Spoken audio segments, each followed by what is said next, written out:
Good evening, Planning Commission. The item before you is the Hendrickson Triplex located at 5201 Driftwood Street. The planning and zoning number 24-400-03 is for a coastal development permit, and planning and zoning number 24-300-04 is for a tentative map. The applicant is Kenneth Wright, a designated agent of MDA Group. And my name is Rogelio Solis, and I am the case planner for this project. The coastal development permit is a request to construct 3-story residential condominiums on a 0.17 acre vacant site within the multiple family coastal medium density zone.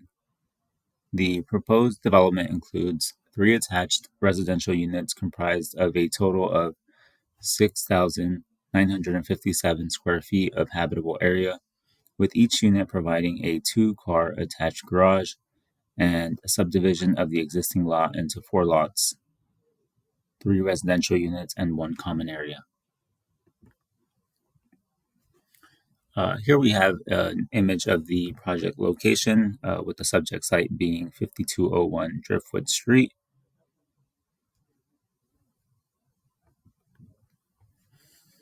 On this side, we have an aerial image and a close-up of the vacant parcel. As you can see, it is located along Driftwood Street and Harbor Service Boulevard.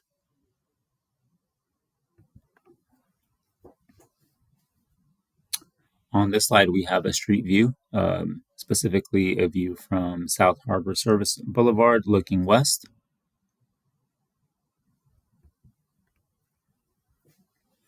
Now, moving on, we have the general plan and zoning maps. To the left, we have the general plan land use, and the designation is that of residential existing. Now, in regards to zoning designation, it has that of coastal medium density multiple family.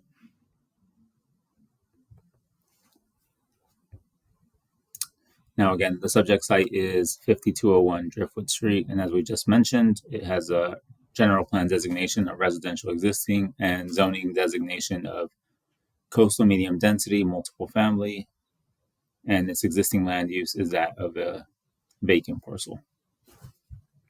To the north of the property, the general plan designation is mobile home park coastal, and its zoning designation is also mobile home park coastal. And the existing land use is a mobile home park. To the south of the parcel, the general plan designation is residential existing, and the zoning designation is coastal medium density multiple family, where there is currently an existing residential triplex. To the east of the parcel, the general plan designation is visitor serving commercial, and the zoning designation is coastal visitor serving commercial, where the existing land use is a vacant site. And to the west of the subject site, the general plan designation is residential existing, and it has a zoning designation of coastal medium density multiple family, where there is also an existing residential triplex.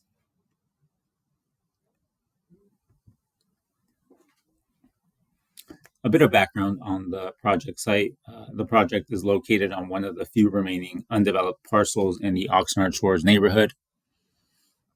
Previously, on February 7th, 2019, the Planning Commission adopted resolution numbers 2019-04 and 2019-05 to approve Coastal Development Permit 18-400-07, as well as a tentative map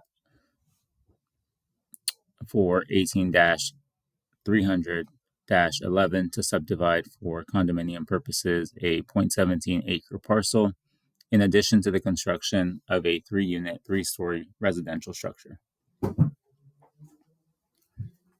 The project was never actualized with a building permit and therefore has expired. The applicant is now seeking approval for a similar development at the subject site. On this slide, we have the existing and proposed project site. The image above shows what the currently site is currently at in its current state. As you can see, it's a vacant parcel, and the view is from the corner of Driftwood Street and Harbor Service Boulevard. Now, the image below is the proposed front of the condominium building, which is oriented towards Harbor Service Boulevard.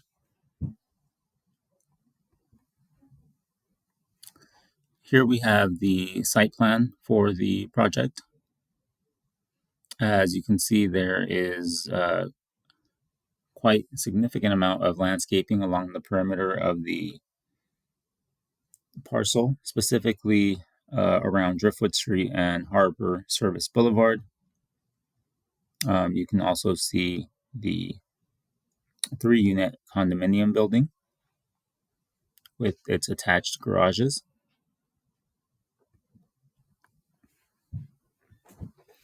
Moving on, we have the project elevations. On this slide, we have the east and west elevation. As I mentioned a few slides ago, the east elevation is considered the front of the residential condominium building, and that is oriented towards Harbor Service Boulevard. The west elevation is considered the rear of the residential structure.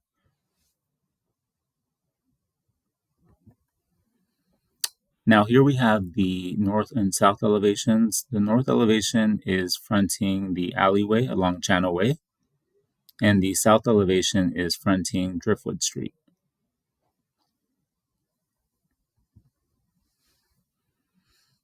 On this slide, we have the floor plans for the first, second, and third floor.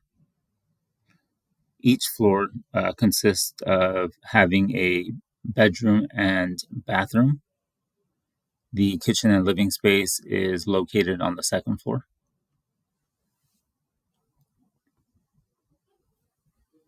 Here we have the roof deck plan. The roof deck plan can be accessed via the third floor.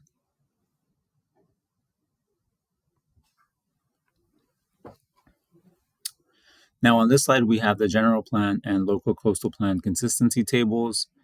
To the left, we have the 2030 general plan consistency table, and to the right, we have the local coastal plan consistency table. The project is consistent with all the requirements in both plans and is therefore compatible with the view of the standards required by the city. Now, on this slide, we have the zoning consistency table. To the left, you'll see that we have the development standards that were applied to this project, and with its requirements listed. And on the next column, we have the proposed standards that were part of this development. As you'll see to the very far right, the project does in fact comply with all the development standards and is therefore considered consistent with the zoning code. Some key conditions of approval to keep in mind is that of condition number 23, which states that the project is required to implement and maintain the mandatory water conservation requirements of the Water Conservation Ordinance in effect or as amended, replaced. Condition 30 states that the developer shall install an irrigation system that includes a water sensor shutoff device as a water conservation measure. And condition 54 states that project on-site lighting shall be of a type and in a location that does not constitute a hazard to vehicular traffic, either on private property or on adjoining streets.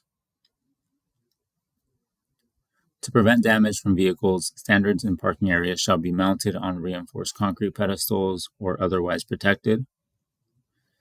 The developer shall recess or conceal under canopy lighting elements so as to not be directly visible from a public street. The developer shall submit a lighting plan showing standard heights and light materials for design review and approval of the planning division manager. Now, we have some key conditions of approval for the tenant parcel map. Condition 28 states that the pedestrian ramp on the northwest corner of Driftwood Harbor will be reconstructed to meet current accessibility standards. And condition 29 states that any broken, damaged, or uplifted sidewalk will be replaced. Condition 35 states that the developer shall ensure the site improvements and landscaping shall not obstruct the alley site triangle. And condition 44 states that the pavement restoration within the public street shall be curb to curb for any trenching. The width of the pavement shall be 8-foot minimum unless approved otherwise by the city inspector. The proposed project will be subject to conditions in accordance with section 15303, class 3 of the state CEQA guidelines. Projects involving the construction and location of limited numbers of new small facilities or structures may be found to be exempt from the requirements of the California Environmental Quality Act. This proposal includes the construction of 3 attached residential condominium units comprised of a total of 6,957 square feet of habitable area, with each unit providing a 2-car attached garage, and a subdivision of the existing lot into 4 lots, 3 residential units and 1 common area on a 0.17 acre vacant site, and is consistent with other allowances to the Class 3 exemption. No exceptions to the exemptions apply to defeat the exemption. Therefore, staff has determined that there is no substantial evidence that the project will have a significant effect on the environment and recommends that the Planning Commission accept the notice of exemption.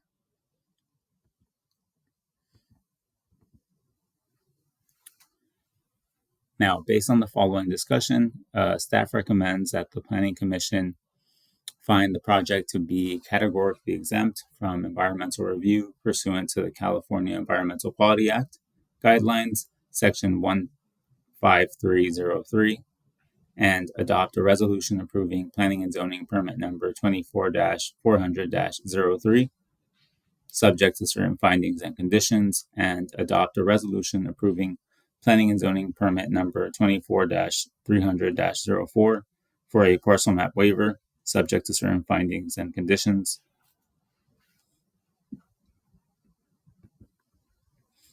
And with that, I conclude my presentation. Thank you.